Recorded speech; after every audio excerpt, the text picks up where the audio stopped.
Арсен Аваков. Ви достатньо добре з ним знайомі.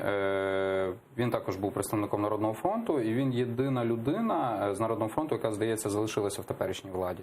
На вашу думку, чому? Я думаю, що, по-перше, Арсен Аваков завжди був останнім часом дуже серйозним політичним опонентом Петра Порошенка. Між ними склалися надзвичайно, на жаль, погані стосунки.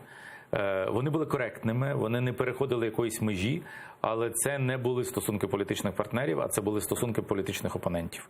І, звичайно, що це цінували інші політичні опоненти Петра Порошенка.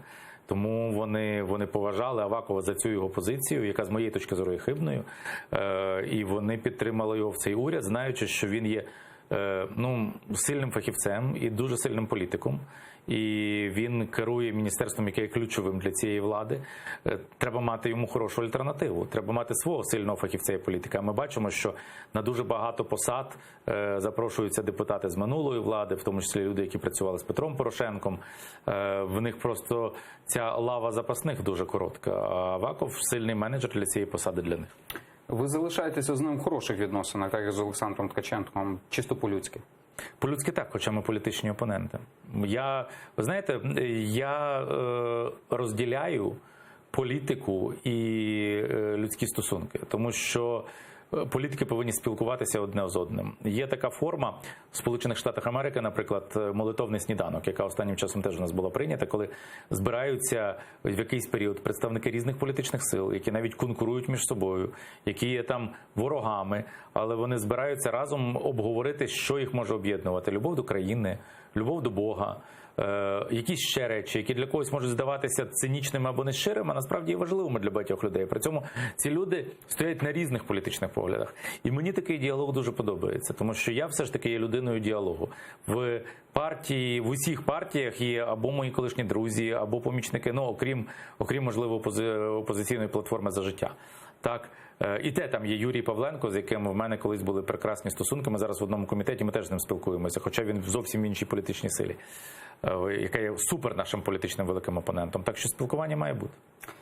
Але наскільки легко зберігати такі відносини людські і чисто політичні? Якщо ти не переходиш на особистісні речі, але принципово обстоюєш свою політичну позицію, тебе завжди будуть поважати.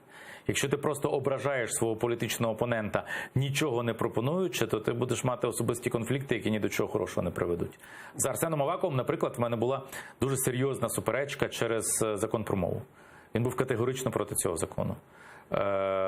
Хоча в нього зовсім була свого часу інша репутація і поведінка. Він проводив вечори Ліни Костенко в Харкові, він видавав книжки Шевельова, робив йому меморіальну дошку. Тобто це людина, яка знає українську культуру і любить українську культуру. Але в даному випадку ми з ним були політичними опонентами. І ми навіть там якийсь час не спілкувалися, він на мене дуже жорстко ображався. Так, таке було.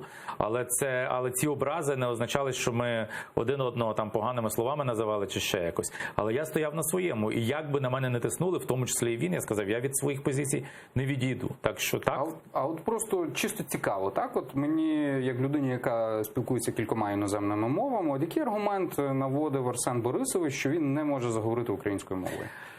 Ні, він може заговорити, він говорить українською, він вчить українською, намагається говорити, де це можливо. Це не питання того, заговорить чи він не заговорить українською мовою. Це питання, ви знаєте... Коли мені час переб'ю, все-таки для мене от вивчення іноземної мови чи іншої мови, з якою я маю важкість, якщо, знаєте, коли я навчався за кордоном, ми між собою сміялися, так? Щоб людина почала розмовляти іноземною мовою, є два варіанти. Або ти геній, або тобі просто хтось сяде на шию. В даному випадку в мене був університет, так? Я мусив здавати екзамени, і я цю мову змушений був опанувати за кілька місяців. Так, було важко. Так, я сидів по ночах і перекладав ці всі речі, щоб опанувати мову. Два варіанти. Дивіться, ми говоримо не про знання мови, а про бачення України. Розумієте, Арсену Борисовичу завжди це закидувало, що він не може заговорити українською мовою. Дивіться, у нас закидують багато, він говорить українською, може не дуже добре, але він говорить українською. Нестор Шуфрич говорить українською блискуче. Ми з ним дебатували українською мовою, і він набагато більший противник закону про мову, ніж Арсен Борисович. Не в знанні мови справа, а в тому, якою ти бачиш Україну. Чи ти бачиш Україну європейською державою, такою як Польща, Чехія чи Німеччина, які якщо брати Польщу, Чехію, то відродили свої мови. В Чехії був вибір, і відома була дискусія, чи їм доєднатися до модернової Німеччини і говорити німецькою, чи розвивати свою мову. Це була серйозна суспільна дискусія. Те саме в Україні.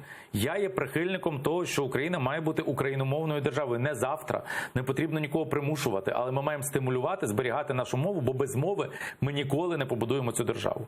А є люди, які вважають, що це не важливо, з різних причин.